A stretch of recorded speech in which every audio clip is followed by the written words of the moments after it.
I know what you're thinking. You're thinking, Dave, how would an engine look if it's been in a car for 250,000 miles? How am I supposed to know? Oh, what's that? What's that behind? Oh, look at that! A 250,000 mile engine. How convenient. Let's tear it apart and see how it looks.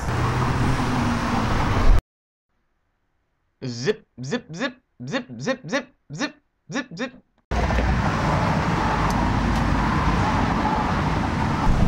So what you're looking at here on the top of the engine are the rocker arms. The way these work is these push rods here, they're basically just metal rods on this side.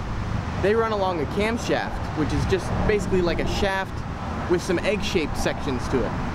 And when the tip of the egg shape, or the cam lobe, when it runs along these push rods, it'll push the rod up and cause these rockers to teeter or rock. And then this side of the rocker will go down and open the intake or exhaust valve. The springs are here to close the valve back up once the cam lobe is off of these push rods. So I like the way these look. I think the top end looks pretty clean. I'll replace the valve cover gasket, button everything back up, and call it good. So this here is the bottom of the valve cover. It's pretty grimy, to be honest. This definitely needs to be cleaned up.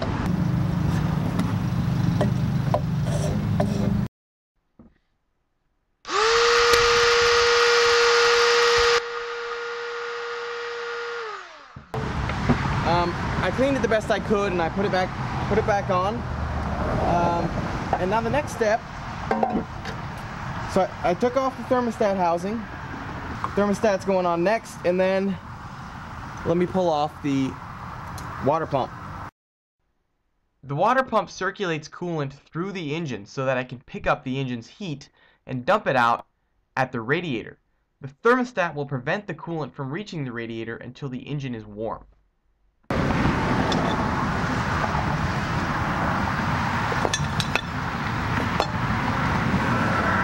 It looks like it's in good shape, but it's just one of those things. You've got the engine on a stand, you got to change your water pump. They go bad. So there wasn't much going on with the cooling system. It looked pretty clean, so just popped on the new water pump. And next step, throw the thermostat in.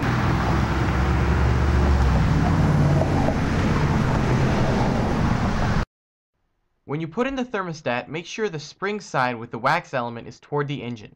Oh boy. Alright, so I'm taking off the intake and exhaust manifolds. They both came off together. And, well, let's see how they look. It's been 250,000 miles, so this will be interesting. So this Jeep was burning quite a bit of oil for a lot of its life. I'm expecting to see a lot of carbon buildup. Let's see. Yep.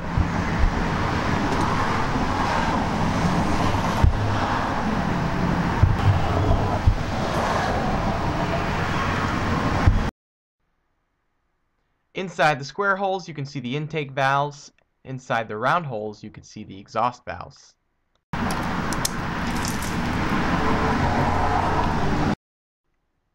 I'm cleaning the mating surface very carefully because exhaust leaks can be quite dangerous. So have a look at this exhaust manifold.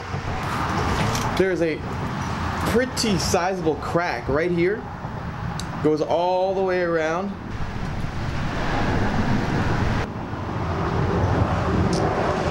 It's never a good thing.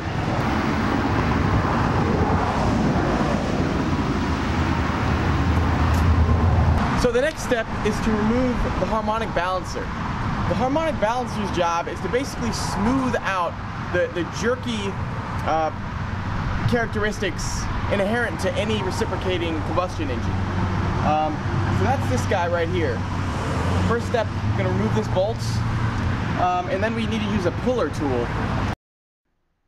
The harmonic balancer prevents resonance from overstressing your crankshaft. It also acts as a pulley for your accessory belts.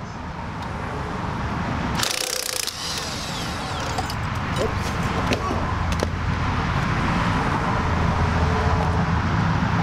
Got it.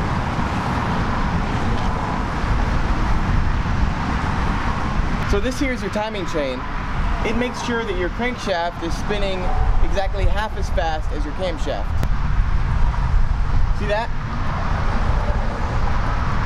That's not supposed to happen. So the timing chain covers off, and so the timing chain's now exposed.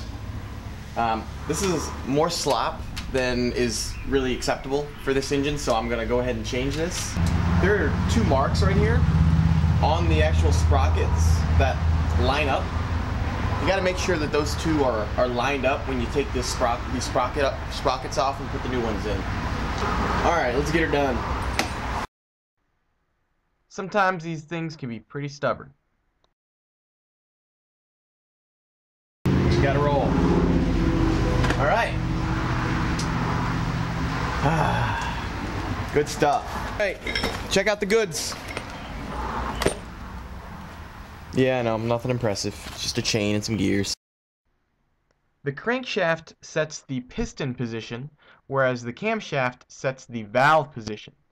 The timing chain ensures that the valves open at the appropriate time relative to the piston position to optimize combustion. Look at how much tighter this new belt is. This new chain is. A lot tighter than the old one. So here comes the fun part. I'm pulling the oil pan off.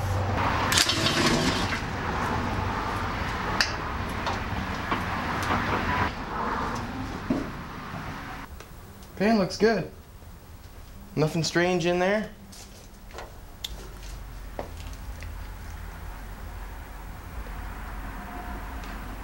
Just dirt. A little bit of dirt. I'm gonna try to rotate this engine and see what happens. Notice how I took the oil pan off prior to rotating the engine. This prevents crud in the oil pan from falling back into the engine. Also, don't do this by yourself. So let's have a look at a 250,000 mile engine, shall we? Let's look at the innards. Okay, there's the crankshaft. You can see the camshaft right there.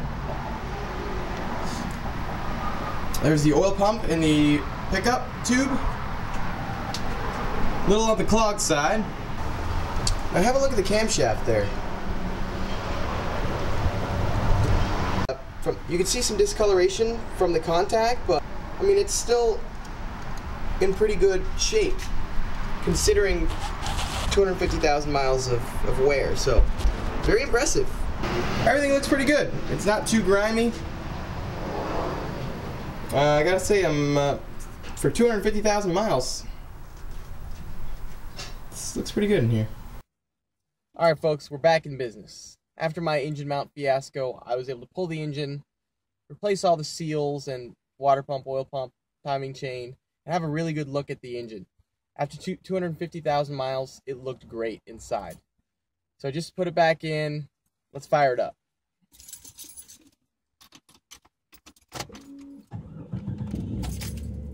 Oh.